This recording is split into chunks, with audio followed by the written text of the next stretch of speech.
കൊച്ചു ത്രേസ്യ പുണ്യവതി നിന്നിൽ റോസാപുഷ്പം പോലെ ഹൃദയം.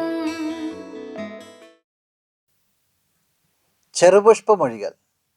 ലിസ്യുവിലെ ചെറുപുഷ്പത്തോടൊപ്പം 100 ദിനങ്ങൾ. 20ാമത്തെ ദിവസമായ ഇന്ന് നമ്മൾ ധ്യാനിക്കുന്ന ചെറുപുഷ്പമൊഴി, ആന്തരികവും ബാഹ്യവുമായ ക്ലേശങ്ങളുടെ മധ്യത്തിൽ പോലും വളരെയധികം സൗഭാഗ്യം ഞാൻ അനുഭവിക്കുന്നുണ്ട്. നമുക്ക് പ്രാർത്ഥിക്കാം.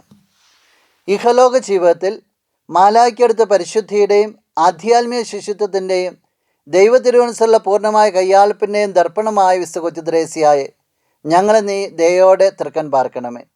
ഞങ്ങളുടെ കാര്യങ്ങളെല്ലാം നിന്നെ ഞങ്ങൾ ഭരമേൽപ്പിക്കുന്നു. ഞങ്ങളുടെ അരിഷ്ടതകളെല്ലാം നിൻ്റേതായി നീ സ്വീകരിക്കണമേ.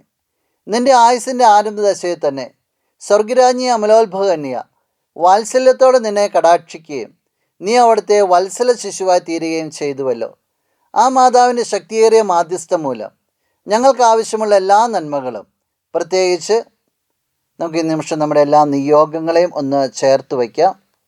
ഈ അനുഗ്രഹങ്ങളും ഒരു നല്ല മരണവും സിദ്ധിക്കുന്നതിന് നിരന്തരം ഞങ്ങൾക്ക് വേണ്ടി പ്രാർത്ഥിക്കണമേ. ആമേൻ.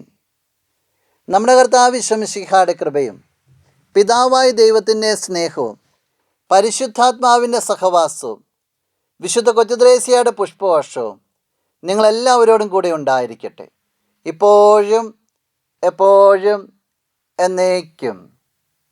ആമേൻ. കൊച്ചു ത്രേസ്യ